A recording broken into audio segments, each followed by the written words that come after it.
Happy July, everybody. This month we're going to be talking about red flags during exercise in the postnatal period. And I've handpicked 4. There is obviously anything unusual with any client, it's common sense. We're going to get it checked out. But here are 4 that I see a lot of. And when I'm talking postnatal, I'm talking any mum at any stage after she's had children or after she's had miscarriage. Okay. Just because her children have died doesn't mean she's not a mum, and we don't need to look after her physically. And just because her kids are 20 doesn't mean the pelvic dysfunctions that occurred during her pregnancy aren't still there. All right. So it doesn't matter how long after having kids she's resuming training, you need to look out for these red flags. Pregnancy and childbirth are massive physical events. They're going to change her body, and they're going to leave an imprint and a change on her physiology forever. And it's not necessarily worse. Like, I've seen clients with massive anterior hip tilts, so really short erector spinae, really long abdominal walls, who have had C-sections, and that's actually balanced their pelvis better than anything I've ever seen. Sometimes it's better, okay? Sometimes pregnancy can reset their hormonal balance, and they come back from, massive periods before having babies to a regular menstrual cycle after having babies. So it's not always worse, but it is always different. So you can't assume that when your clients are coming back post-birth that they're good to do whatever they've always done. You can't assume they're going to be the same person, and you have to keep asking questions.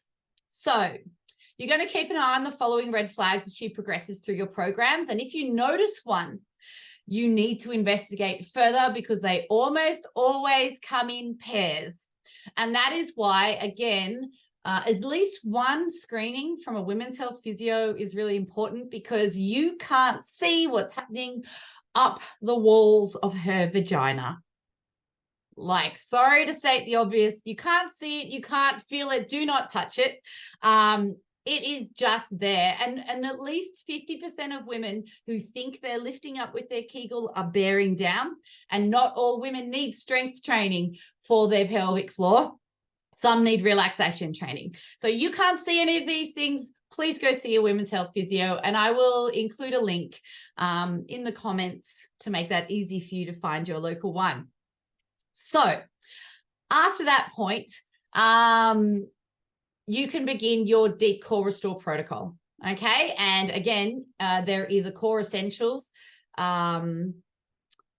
course in the fitness education online website. And I've also included a link in our comments for our 6-step restore your core and pelvic floor course for trainers, because you can just work your way through those 6 steps. Easy as. And they take you all the way back to CrossFit or running or heavy lifting. Like, bloody brilliant, works every time. Well, it works every time. It cures incontinence in 80% of cases. So there are some women that won't make it all the way to level 6, and that's fine.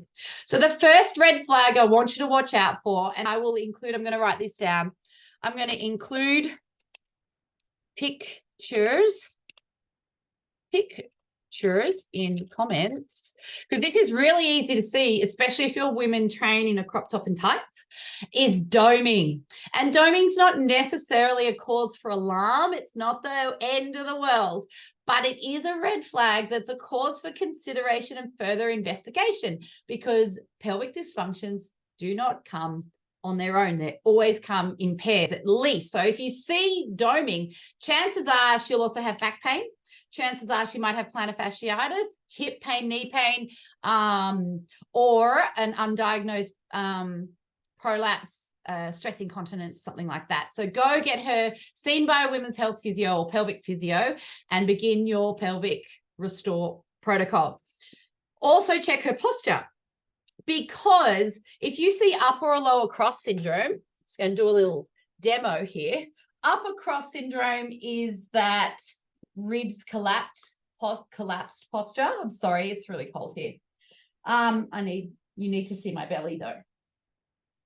Upper cross syndrome will push out and down through the pelvic floor and abdominal wall. So you end up with a little belly and you end up with extra weight on the pelvic floor. Low cross syndrome, which is that, will lengthen the abdominals, okay?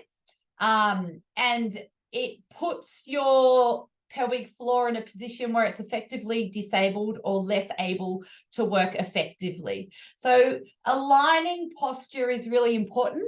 And you have to mobilize before strengthening. So you can't go straight to seated rows to strengthen the back muscles when you see upper cross syndrome. You have to mobilize and lengthen what's short and tight first. Then you can go to your strength training. After that, you need to check her breath, okay? Because we get really tight in our ribs. And if you don't see an intercostal breath, so you see a belly breath or a chest breath, the belly breath in particular will balloon out through that abdominal wall, which is effectively stretching that linea alba over and over and over. And the chest breath is a very high stress breath, but it also means there's an up-down movement rather than an in-out movement of the ribs, which means there is extra pressure on the pelvic floor. So ideally, when you're watching the breath, you see an out, in, not a up, down here or a out, in, there. Okay, actually, I've got a good video on that too, which I will add video on belly movements here. Okay, so finally, you need to start experimenting when you see doming. So if you saw doming in a chin-up, for example, is there a version of the chin-up where she doesn't dome? So you might try an assisted chin-up, you might try a lat pull down, you might try changing the range of the chin-up, or you might try adding the breath, which is in our 6-step process, and I won't go into it here. Alternatively, just say you saw it in a plank. Is there another exercise which will train her abdominals the way you're hoping to without causing that doming? And again, it's not because the doming is bad per se, it's because you don't need to or want to train it. That's not ideal. We don't want to be training a stretched abdominal wall. We want to be training one that protects and closes and adequately works in a functional way, in a functional setting. Okay, so I'm going to pop those links in my text here. Any questions? Feel free to let me know. And I will see you back live on Monday.